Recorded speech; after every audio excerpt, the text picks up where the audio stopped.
Assalamualaikum Mas Nansir. Waalaikumsalam warahmatullahi wabarakatuh, Bang. Senang bertemu Anda hari ini.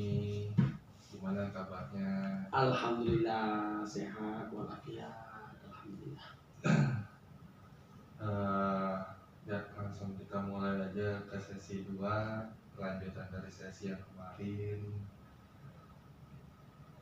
Kalau boleh tahu, ada perubahan atau perasaan baru yang Mas Nasir alamin setelah sesi konseling yang pertama kemarin?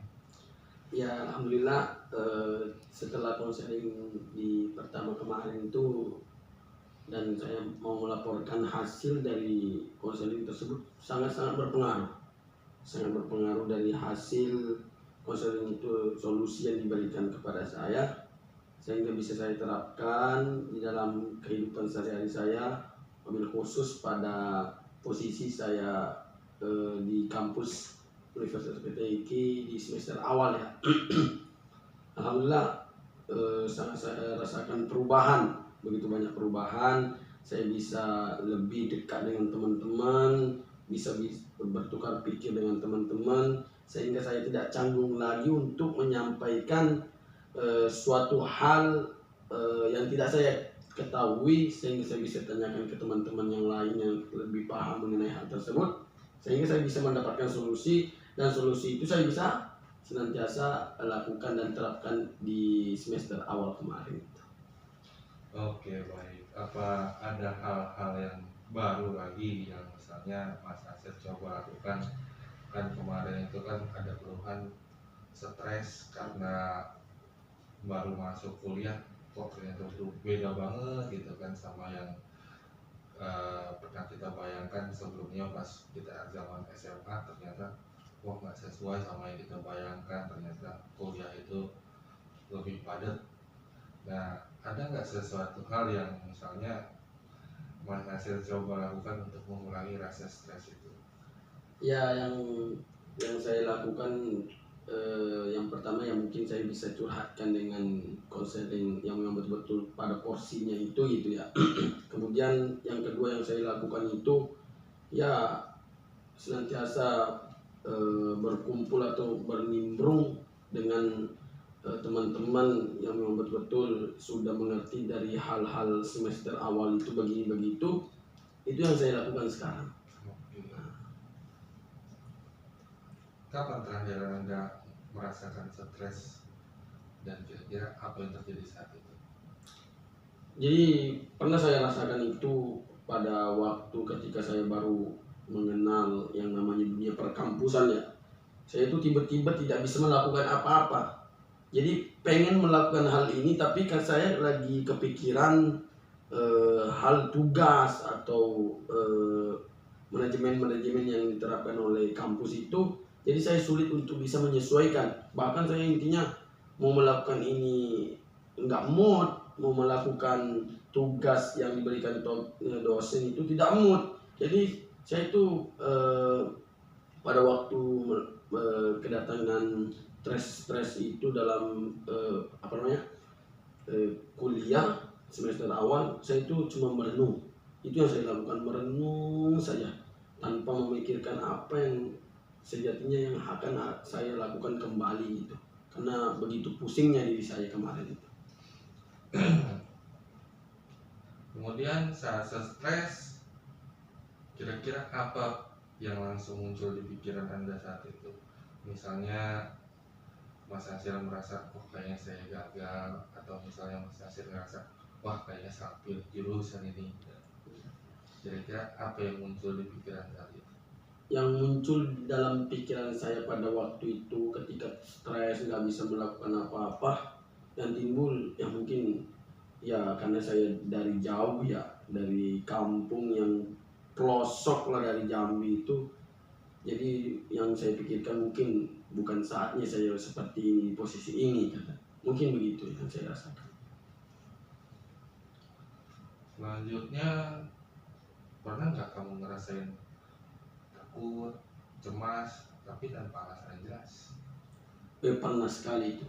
Karena pada saat itu ketika stres menghampiri diri saya, jadi kecemasan itu bertubi-tubi yang menyerang pemikiran saya, sehingga saya tidak bisa melakukan hal apa-apa gitu ya, sehingga saya berada di tempat itu sendiri, kemudian saya jalan di tempat, saya tidak bisa melakukan hal-hal yang lain gitu, mungkin itu. Berarti Anda merasakan kewalahan ya. Jadi kalau sedang merasakan kewalahan seperti itu, apa yang kamu pernah coba lakukan pada diri kamu sendiri? Ya menghibur mungkin ya, pergi healing atau jalan-jalan ngopi sambil merokok gitu ya, untuk menenangkan pikiran saya. Karena kalau saya cuma mandet atau duduk atau merenung sendiri itu, pola pikiran saya itu tidak berkembang. Kemudian saya pengen saja intinya merenung, kemudian tidak mau melakukan apa-apa. Tapi yang menyebabkan saya ini supaya bisa lepas dari ikatan tersebut, ya mungkin mengarahkan ke refreshing, jalan-jalan sambil ngopi, melihat pemandangan-pemandangan yang asri, pemandangan air misalnya, yang bisa bahwa saya termotivasi bahwa air saja yang mengalir, kenapa saya tidak mau mengalir gitu ya, mungkin itu. Oke, lanjut. Kita lanjut, misalnya gini, kita ubah ada suatu wacana. Nah, itu kita ubah wacana tersebut. Misalnya gini, Anda kan merasa kayaknya saya nggak cocok di sini, saya merasa gagal di sini. Sebenarnya wacana itu salah. Kita ubah, Anda tidak gagal, tapi misalnya kan wacana itu jadi kan saya bukan gagal, saya masih belajar beradaptasi untuk menghadapi ritme kampus.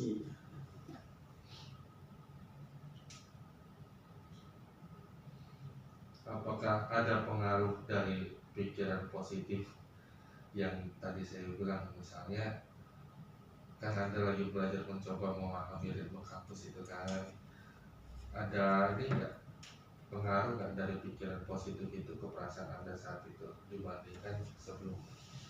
Ya tadi statement yang Bang Nora sampaikan mengenai ya kita masih berproses ya, belajar gitu ya, karena dari nol, kita dari akar untuk bisa senantiasa memperkuat akar gitu ya, dari nol kita berproses. Mungkin itu langkah yang paling baik untuk senantiasa tetap kita di dalam satu tujuan, walaupun sejatinya berproses itu dalam jangka waktu yang cukup lama, tapi yakin dengan motivasi yang Bang Murad sampaikan tadi, insya Allah itu sangat mengena pemikiran saya, sehingga stres ini akan insya Allah akan sedikit demi sedikit akan terhilangkan insya Allah.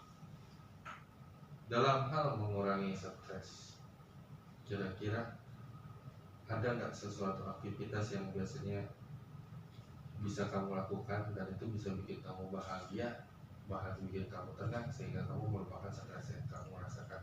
Oh, ada sekali itu kegiatan-kegiatan yang ketika saya stres, nggak tahu mau ngapa-ngapain, itu yang pertama tadi saya sampaikan itu healing atau pergi jalan-jalan, bahkan yang bisa senantiasa berdampak bagi diri saya untuk menghilangkan suatu stres itu yang paling berdampak ya itu olahraga. Apalagi saya sangat senang dengan olahraga, terutama itu badminton itu saya sangat suka, bahkan hobi saya itu di badminton, sehingga pemikiran saya yang begitu padat, kegiatan-kegiatan padat, kemudian ritme-ritme yang ada di kampus begitu sulit untuk kita menyesuaikan, tapi saya mengambil langkah untuk senantiasa bisa menyesuaikan, bahkan untuk senantiasa bisa ya saling berjalan lah sama saya, lakukan badminton gitu, olahraga. Kalau kamu bisa ubah satu kebiasaan untuk membantu diri kamu menjadi lebih tenang dan lebih baik, kira-kira apa itu?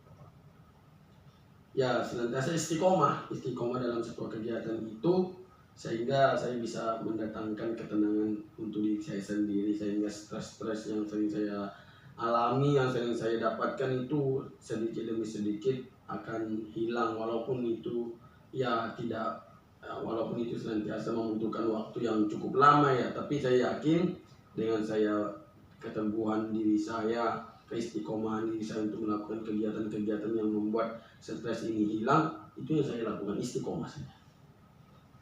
Oke, baik, terima kasih. Dari obrolan hari ini, apa yang paling membuat kamu merasa terbantu? Termotivasi tadi dari hal yang Bang Mora sampaikan, bahwasanya tidak ada kegagalan yang menghampiri diri kita selagi kita mencoba gitu ya. Kita sejatinya suatu hal yang baru itu harus kita pelajari, harus kita senantiasa kita bergelut di dalam sebuah proses itu, walaupun kita masih dalam tahap dari nol gitu ya. Itu tadi saya sangat termotivasi bahwasanya tidak ada yang namanya gagal selagi kita mau mencoba, mau berproses, karena sejatinya proses itu sangat dibutuhkan bagi seorang mahasiswa ya, apalagi yang berada di pelosok-pelosok desa, pelosok-pelosok provinsi, yang sejatinya bisa mengembangkan jati dirinya, bahkan bisa bersaing di manca-manca provinsi-provinsi lain yang mungkin teman-teman yang lainnya senantiasa sudah bergelut di dunia pesantren, di dunia SMA-nya memang betul-betul SMA-nya ternama. Jadi saya sangat terbantu dari apa yang Bang Mura berikan nasihat ini kepada saya. Insya Allah syukron, insya Allah saya akan terapkan di dalam kehidupan saya, sehingga sifat stres ini kemudian bisa hilang sedikit demi sedikit, insya Allah. Ya, oke. Kalau misalnya Mas Nasir nih bisa kasih pesan penyemangat untuk diri sendiri, kira-kira apa nih pesan penyemangat untuk diri sendiri yang pengen Mas Nasir sampaikan, yang mungkin pesan itu juga bisa buat bermanfaat buat orang-orang lain yang di sekitar.